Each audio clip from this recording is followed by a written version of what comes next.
Youth Congress സംസ്ഥാന അധ്യക്ഷൻ രാഹുൽ മാങ്കൂട്ടത്തിലിന്റെ ജാമ്യാപേക്ഷയിൽ വിധി അല്പസമയത്തിനകം ഉണ്ടാകും. വിശദമായ വൈദ്യപരിശോധന പൂർത്തിയായി. രാഹുലിനെ വീണ്ടും വഞ്ചിയൂർ കോടതിയിൽ എത്തിച്ചു.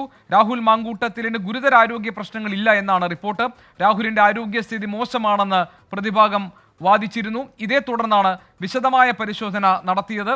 വിവരങ്ങളുമായി MG പ്രതീഷ്, അഖിൽ ഷാ അൻസാർ എന്നിവർ നമ്മളോടൊപ്പം ചേരുന്നു. പ്രതീഷ്, രാഹുൽ മാങ്കൂട്ടത്തിലിനെ കോടതിയിൽ കൊണ്ടുവന്നിരിക്കുകയാണല്ലോ. നേരത്തെ രാഹുലിന്റെ അഭിഭാഷകൻ പറഞ്ഞത് രാഹുലിന് ഗുരുതരമായ ആരോഗ്യ പ്രശ്നങ്ങളുണ്ട്, അതുകൊണ്ട് ജാമ്യം അനുവദിക്കണമെന്നതായിരുന്നു. അതിനെ തുടർന്നാണല്ലോ ജനറൽ ആശുപത്രിയിൽ പരിശോധന നടത്തിയത്. ഇപ്പോൾ രാഹുലിന്റെ മെഡിക്കൽ റിപ്പോർട്ടിൽ കാര്യമായ ആരോഗ്യ പ്രശ്നങ്ങളില്ല എന്നാണോ പറയുന്നത്? എപ്പോഴാണ് രാഹുൽ മാങ്കൂട്ടത്തിലിന്റെ ജാമ്യാപേക്ഷയിൽ തീരുമാനമുണ്ടാവുക? പ്രതീഷ്.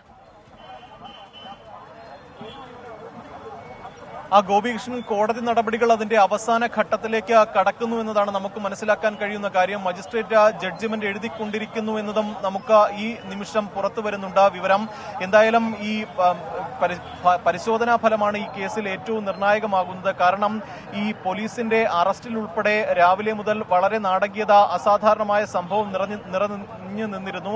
അതിന് പിന്നാലെ കോടതിയിൽ ഹാജരാക്കിയ ശേഷവും വളരെ നാടകീയമായ സംഭവങ്ങളാണ് കോടതിയിലും അരങ്ങേറിയത്. കാരണം ഈ രാഹുൽ മാങ്കൂട്ടത്തിൽ ജാമ്യാപേക്ഷ നൽകിയതോടെ ഏകദേശം 1 മണിക്കൂറോളം നീണ്ടുനിന്ന വാദപ്രതിവാദങ്ങളാണ് പ്രോസിക്യൂഷന്റെയും ഒപ്പം പ്രതിഭാഗത്തിന്റെയും ഭാഗത്തുനിന്ന് ഉണ്ടായത്. ആദ്യഘട്ടത്തിൽ വൈദ്യപരിശോധനയ്ക്ക് ശേഷമായിരുന്നു രാഹുൽ മാങ്കൂട്ടത്തിനെ വഞ്ചിയൂർ കോടതിയിൽ എത്തിച്ചിരുന്നത്. എന്നാൽ ജാമ്യം അനുവദിക്കണമെന്നും ആരോഗ്യകരമായ ചില പ്രശ്നങ്ങൾ ഉണ്ട് എന്നും ചൂണ്ടിക്കാണിച്ചതോടെയാണ് വീണ്ടും വൈദ്യപരിശോധന നടത്താൻ മജിസ്ട്രേറ്റ് നിർദ്ദേശം നൽകിയത്. ഇതിന്റെ അടിസ്ഥാനത്തിലാണ് രണ്ടാമതും രാഹുൽ മാങ്കൂട്ടത്തിന് തിരുവനന്തപുരം ജനറൽ ആശുപത്രിയിൽ എത്തിച്ച വൈദ്യപരിശോധന നടത്തിയിരിക്കുന്നത്. ഇപ്പോൾ ഈ പരിശോധനാ ഫലം പുറത്തു വന്നിട്ടുണ്ട്. ക്ലിനിക്കലി രാഹുൽ മാങ്കൂട്ടത്തിൽ ഫിറ്റ് ആണ് എന്നുള്ള ഒരു റിപ്പോർട്ട് കൂടിയാണ് പുറത്തു വരുന്നത്. അതേസമയം കഴിഞ്ഞ കുറച്ച് ദിവസങ്ങളായി രാഹുൽ മാങ്കൂട്ടത്തിൽ തിരുവനന്തപുരത്ത് തന്നെ ഒരു സ്വകാര്യ ആശുപത്രിയിൽ ചികിത്സയിലായിരുന്നു. ഇക്കഴിഞ്ഞ 6-ാം തീയതിയാണ് ഇതുമായി ബന്ധപ്പെട്ട ആശുപത്രിയിൽ നിന്ന് രാഹുൽ മാങ്കൂട്ടത്തിൽ ഡിസ്ചാർജ് ചെയ്തത്. ഈ ചികിത്സയുമായി ബന്ധപ്പെട്ടുള്ള മരുന്നുകൾ രാഹുൽ മാങ്കൂട്ടത്തിൽ കഴിക്കുന്നുണ്ട്. ന്യൂറോ സംബന്ധമായ ചില മരുന്നുകളാണ് കഴിക്കുന്നതെന്നുള്ള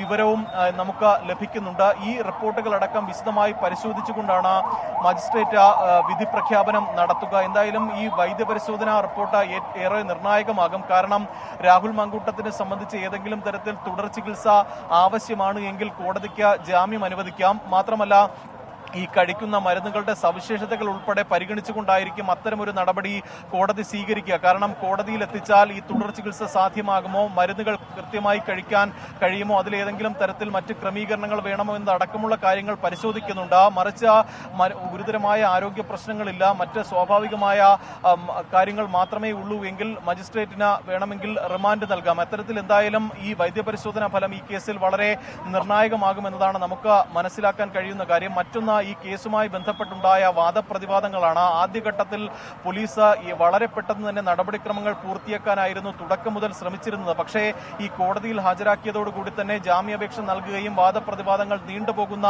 ഒരു സാഹചര്യമാണ് കോടതിയിൽ ഉണ്ടായത്. പ്രധാനമായും 3 വാദങ്ങളാണ് കോടതിയിൽ പ്രതിഭാഗവും പ്രോസിക്യൂഷനും പരസ്പരം ഉന്നയിച്ചത്. അതിൽ ഒന്ന്, ഈ രാഹുൽ മാങ്കൂട്ടത്തിനെതിരായ ഗുരുതരമായ ആരോപണങ്ങളാണ്. ഈ സെക്രട്ടേറിയറ്റ് മാർച്ചുമായി ബന്ധപ്പെട്ട രാഹുൽ മാങ്കൂട്ടത്തിന്റെ നേതൃത്വത്തിലാണ് പോലീസ് ഉദ്യോഗസ്ഥർക്കെതിരെ ഉൾപ്പെടെ വലിയ തരത്തിൽ ആക്രമണം ഉണ്ടാവുകയും പൊതുമുതൽ നശിപ്പിക്കുകയും ചെയ്തത്. രാഹുൽ മാങ്കൂട്ടത്തിന്റെ പ്രസ്താവനകൾ എല്ലാം തന്നെ കലാപാഹ്വാനത്തിന് സമാനമായിരുന്നു. അത് അണികൾക്കിടയിൽ വലിയ പ്രോത്സാഹനം ഉണ്ടാക്കിയെന്ന് പ്രധാനമായും പ്രോസിക്യൂഷൻ ഈ കോടതിയിൽ വാദിച്ചു. പക്ഷേ ഇതിനെ ഖണ്ഡിച്ചുകൊണ്ട് പ്രതിഭാഗം പറഞ്ഞത് ഈ സമരം പ്രഖ്യാപിക്കുക അല്ലെങ്കിൽ ഒരു സെക്രട്ടേറിയറ്റ് മാർച്ച് പ്രതീക്ഷയാണ് വിവരങ്ങൾ നൽകിയത്. വീണ്ടും കോടതിയിൽ എത്തിച്ചിരിക്കുന്ന രാഹുൽ മാങ്കൂട്ടത്തിലിനെ അല്പസമയത്തിനകം അറിയാം. രാഹുൽ മാങ്കൂട്ടത്തിലിന്റെ ജാമ്യാപേക്ഷയിലുള്ള കോടതിയുടെ തീരുമാനം എന്താണ് എന്നുള്ളത്. നേരത്തെ രാഹുലിന്റെ അഭിഭാഷകൻ കോടതിയിൽ പറഞ്ഞത് രാഹുൽ മാങ്കൂട്ടത്തിലിന് ആരോഗ്യ പ്രശ്നങ്ങളുണ്ട് എന്നതാണ്. അതിനെ തുടർന്ന് വീണ്ടും വൈദ്യപരിശോധന നടത്താൻ കോടതി നിർദ്ദേശിക്കുകയായിരുന്നു. അതിനെ തുടർന്നാണ് തിരുവനന്തപുരത്ത് വീണ്ടും വൈദ്യപരിശോധന ജനറൽ ആശുപത്രിയിൽ നടത്തിയത്. ആ മെഡിക്കൽ റിപ്പോർട്ടിലെ വിവരങ്ങൾ രാഹുലിന് കാര്യമായ ആരോഗ്യ പ്രശ്നങ്ങളില്ല എന്നാണ് മനസ്സിലാക്കാൻ കഴിയുന്നത്. ഇതിനുശേഷം എന്തായിരിക്കും ജാമ്യാപേക്ഷയിന്മേലുള്ള കോടതിയുടെ തീരുമാനം എന്ന കാര്യം നമുക്ക് അല്പസമയത്തിനകം അറിയാം. MG പ്രതീഷാണ് തിരുവനന്തപുരത്ത് നിന്നും വിവരങ്ങൾ നൽകിയത്. 24 അഞ്ചിന്റെ വജ്രത്തിളക്കം.